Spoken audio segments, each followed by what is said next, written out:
ఈరోజు ఆ ఈగల్ మనం స్థాపించిన దగ్గర నుంచి కూడా రవికృష్ణ గారిని మంచి ఎఫిషియెంట్ ఆఫీసర్ని కూడా దానికి డీజీ కింద ఏర్పాటు చేసుకొని మనం డిఐజీ కింద ఏర్పాటు చేసుకొని అక్కడి నుంచి కూడా మనం అందరం కూడా వర్క్స్ అనేవి స్ప్రెడ్ చేసుకోవడం జరిగింది.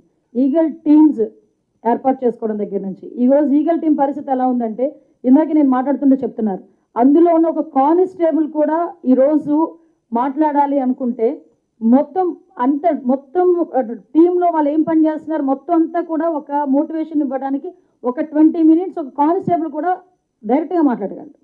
అంటే ఈరోజు జనరల్గా ఉన్న పోలీస్ కూడా ఏదైనా కంప్లైంట్ పెట్టాలంటే ఈగల్కి పనిచేస్తున్న కానిస్టేబుల్ ఫోన్ చేసి మేము ఏ యాక్ట్లు పెట్టచ్చు, మేము ఏంటి ఏ రకంగా మేము దీన్ని ప్రొసీడ్ అవ్వచ్చు అని అడిగే పొజిషన్కి ఈరోజు చేస్తుంది. అంటే ఈగల్లోని 3 టాస్క్ ఫోర్స్ కేంద్రాలుగా పెట్టుకున్నాం. ఒకటి వైజాగ్, విజయవాడ అండ్ రాజమండ్రి. వైజాగ్ అక్కడ కూడా మనం ప్రత్యేకంగా టీంని ఏర్పాటు చేసుకొని ఏదైతే మనకి ఏజెన్సీ నుంచి వస్తుందో గాంజాయి వస్తుంది సరఫరా అవుతుంది అనుకున్న ప్లేస్ని కొన్ని హాట్స్పాట్లు గుర్తించాం.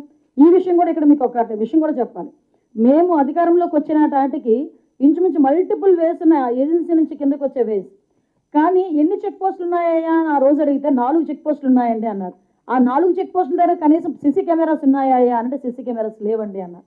అంటే అటువంటి పొజిషన్ నుంచి ఈరోజు చాలా వేరే సెక్టార్స్లో సీసీ కెమెరాస్ ఏర్పాటు చేసుకోవటం, చెక్ పోస్టులు ఏర్పాటు చేసుకోవటం, ఎక్కడి నుంచి అయినా వస్తుంది గాంజా వస్తుందంటే ఇన్ఫర్మేషన్ మనం తీసుకోవటం, ఇమీడియట్గా దాన్ని పట్టుకొని వాళ్ళందరికీ కూడా కేసులు పెట్టడం. సుమారుగా చూస్తే జూన్ 2025 వరకు చూసుకుంటే 831 డ్రగ్ కేసులు నమోదు చేశాం. ఈ రోజుకి 2114 మందిని అరెస్టు చేయడం జరిగింది. 23,770 కిలోల గంజాయి ప్లస్ 27 లీటర్స్ యాషిష్ ఆయిల్ కూడా పట్టుకోవడం జరిగింది. 2093 వాహనాలు సీజ్ చేయడం జరిగింది. 8,200 మందికి అవగాహన శిబిరాలు ఏర్పాటు చేయడం జరిగింది. ఇక్కడ ఈ హ్యాషిష్ ఆయిల్ దగ్గర ఒక విషయం చెప్పాలి. నేను మొన్న పాడేరు వెళ్ళా, ఈ ఆల్టర్నేటివ్ క్రాప్స్ డిస్ట్రిబ్యూషన్ చేయడానికి నేను రవికృష్ణ గారు ఇద్దరం కలిసి వెళ్ళాం. యాక్చువల్గా అక్కడ మాట్లాడుతుంటే నాకు కలెక్టర్ అండ్ ఎస్పీ ఒక విషయం చెప్తే షాకింగ్ నాకు నిజంగా.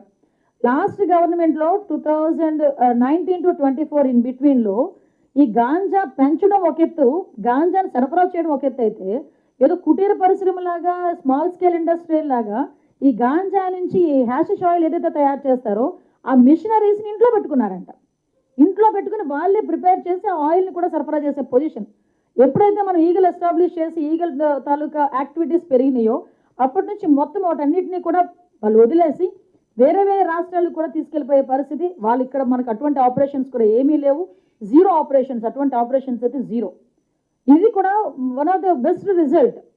ఈరోజు మేమందరం కూడా మీకు అందరికీ తెలుసు ఈగల్ అంటే ఒక గాంజాని మీరు అక్కడ నుంచి సరఫరా ఆపేస్తే సరిపోతుందా అండి అంటే కాదు.